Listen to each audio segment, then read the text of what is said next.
ಮಣ್ಣಿನ ಮಗನಾದ ಕುಮಾರಣ್ಣ ಅವರಿಗೆ ನನ್ನ ನಮಸ್ಕಾರಗಳು. ಹಾಗೂ ವೇದಿಕೆ ಮೇಲೆ ಇರ್ತಕ್ಕಂಥ ಎಲ್ಲ ಗಣ್ಯರಿಗೂ ಹಾಗೂ ಎಲ್ಲ ರೈತ ಬಂಧುವರಿಗೂ ನನ್ನ ನಮಸ್ಕಾರಗಳು. ನನ್ನ ನೇರವಾಗಿ ಕಾಲಾವಕಾಶ ಕರ್ಮಾಡಿರೋದ್ರಿಂದ ಎರಡೆರಡು ಮಾತು ಕೇಳ್ತೀನಿ. ಶಾಸಕರಾದ ನಮ್ಮ ಬಾಲಕೃಷ್ಣಣ್ಣವರು ಒಂದು ಸ್ಟೇಟ್ಮೆಂಟ್ ಕೊಟ್ಟಿದ್ರು. ಕುಮಾರಣ್ಣ ಅವರು ರೆಡ್ ಝೋನ್ ಮಾಡಿರೋದ್ರಿಂದ ಇಲ್ಲಿ ಮರ ಗಿಡ ಎಲ್ಲ ಇಷ್ಟೊಂದು ರೈತರು ಚೆನ್ನಾಗಿದ್ದಾರೆ ಅಂತ ಅವ್ರ ಬಾಯಿಂದನೇ ಬಂತು. ಇವತ್ತು ರೆಡ್ ಝೋನ್ ಮಾಡಿರೋ ಕಾರಣ ಇಂಥ ಪರಿಸರ ಉಳಿಯೋದಕ್ಕೆ ನಮ್ಮ ಕುಮಾರಣ್ಣವರೇ ನೇರವಾಗಿ ಕಾರಣ. ನಮ್ಗೆ ಇದಕ್ಕೆ ಹೆಮ್ಮೆ ಇದೆ. ಯಾಕಂದ್ರೆ ಇವತ್ತು ಅದೇ ಜಮೀನು ನಾವು ರೆಡ್ ಝೋನ್ ಮಾಡಿಲ್ಲ ಅಂದ್ರೆ ಅವ್ರು ಹೇಳ್ದಂಗೆ ಎಷ್ಟೋ ಜನ ರಿಯಲ್ ಎಸ್ಟೇಟ್ ಮಾಡ್ಕೊಂಡು ಮಾರ್ಕೊಂಡ್ಬಿಡ್ತಿದ್ರು.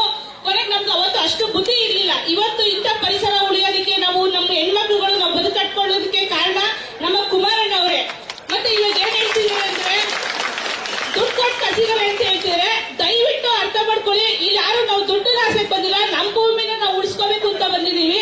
ಜೊತೆಗೆ ನೀವೇನ್ ಹೇಳ್ತೀರಿ ಮಾತಾಡ್ತಿದ್ರೆ ಅಲ್ಲಿರೋ ಜನಗಳೆಲ್ಲ ಏನು ದುಡ್ಡಿನ ಆಸೆಯಿಂದ ಹೋಗಿದ್ದಾರೆ ಅಂತ ಹೇಳಿದ್ರೆ, ಆಮೇಲೆ 10 ಜನ ಕರೆದ್ರೆ ಬರಲ್ಲ ಅಂತ ಹೇಳ್ತಿದ್ರಿ.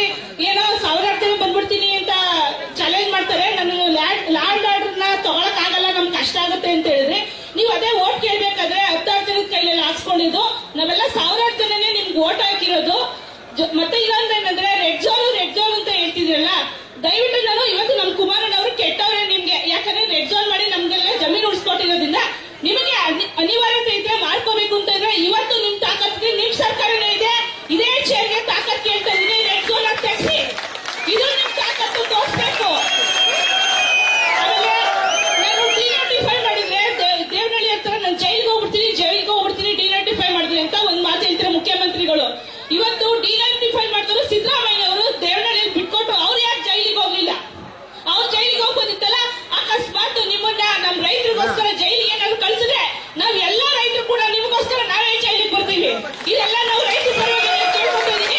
ನಾವು ಜೈಲಿಗೆ ಬರ್ತೀವಿ, ನೀವು ಡಿನೋಟಿಫೈ ಮಾಡಿ ನಮ್ ಜಮೀನ ಉಳಿಸ್ಕೊಡಿ. ಇವತ್ತು ನಮ್ ಕುಮಾರಣ್ಣ ಅವರು ನಿಮ್ ಕೆಟ್ಟವರಾಗಿದ್ರೆ ಒಪ್ಕೋತೀವಿ, ನಾವೇ ಒಪ್ಕೋತೀವಿ. ರೆಡ್ ಝೋನ್ ಮಾಡಿದ್ರಿಂದ ನಾವು ಬೆಳೆ ಬೆಳೆಯೋದಕ್ಕೆ, ನಾವು ಭೂಮಿ ಉಳಿಸ್ಕೊಳ್ಳೋದಕ್ಕೆ ಇವತ್ತು ನಮ್ಗೆ ತುಂಬಾ ಅನುಕೂಲ ಮಾಡಿಕೊಟ್ಟಿದ್ದಾರೆ.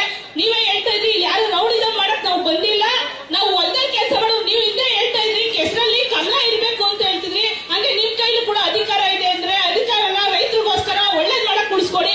ಒಬ್ಬ ರೈತನಿಗೆ ಸಪೋರ್ಟ್ ಮಾಡಿ. ಜೊತೆಗೆ ನೀವು ತಿಂತಿರೋ ಅನ್ನ ತಿನ್ನೋರಾದ್ರೆ ರೈತರಿಗೆ ಸಪೋರ್ಟ್ ಮಾಡಿ.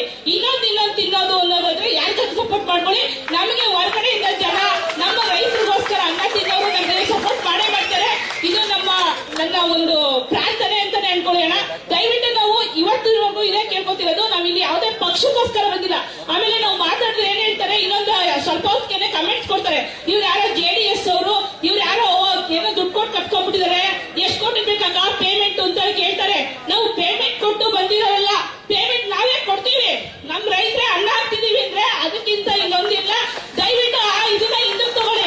ಯಾರನ್ನು ಪೇಮೆಂಟ್ JDS ಬಂದಿಲ್ಲ, ಒಬ್ಬ ರೈತರಿಗೋಸ್ಕರ ಅವ್ರು ಬಂದಿದ್ದಾರೆ. ಅವ್ರ ಸಪೋರ್ಟ್ ಇವತ್ತು ಕೂಡ DK ಶಿವಕುಮಾರ್ ಕೂಡ ಬರ್ಲಿ, ಅವ್ರಿಗೂ ಕೂಡ ನಾವು ಆಹ್ವಾನ ಕೊಟ್ಟಿದೀವಿ. ರೈತರ ಪರವಾಗಿ ಅವ್ರಿಗೂ ಬಂದ್ರೆ ಅವ್ರಿಗೂ ಸ್ವಾಗತ ಕೊಡ್ತೀವಿ.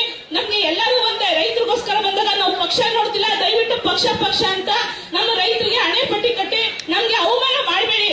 ದಯವಿಟ್ಟು ಕೇಳ್ಕೊತಾ ಇದ್ದೀನಿ. ಎಲ್ಲರೂ ಅಷ್ಟೇನೆ, ನಮ್ ಪರ ಇರೋರೇ ಆಗ್ಲಿ ವಿರೋಧ ಇರೋರೇ ಆಗ್ಲಿ ದಯವಿಟ್ಟು ಜಮೀನ್ ಉಳಿಸ್ಕೊಳ್ಳಿ. ಇವತ್ತು ನೋಡ್ಬೇಡಿ, ನಿಮ್ ಮಕ್ಳು ಮೊಮ್ಮಕ್ಕಳಿಂದ ಮುಂದಕ್ಕೆ ಯೋಚನೆ ಮಾಡಿ. ಎಲ್ಲರೂ ಜಮೀನ್ ಉಳಿಸ್ಕೊಳ್ಳೋಣ. ನಾನು ಎಲ್ಲರೂ ಮುಂದೆ ಕೇಳ್ಕೊತೀನಿ, ಮತ್ತೊಂದ್ಸರಿ ಕೇಳ್ಕೊತಾ ಇದೀನಿ. ನಮ್ ಪರವಾಗಿ ನಾವು ಇವತ್ತು ಸೆರ್ಗೋಟೆ ಕೇಳ್ತೀನಿ. ದಯವಿಟ್ಟು ನಮ್ ಜಮೀನ ಉಳಿಸ್ಕೊಳ್ಳಿ. ನಮ್ಗೆ ಇಲ್ಲಿ ಬಾಳಕ್ಕಂತೂ ಒಂದು ಅವಕಾಶ ಕೊಡಿ. ನಾವು ಅಷ್ಟು ಕಷ್ಟದಿಂದ 1.5 ವರ್ಷದಿಂದ ಇಲ್ಲಿ ಕುತ್ಕೊಂಡ್ಬಿಟ್ಟಿದೀವಣ್ಣ ರೋಡಲ್ಲಿ.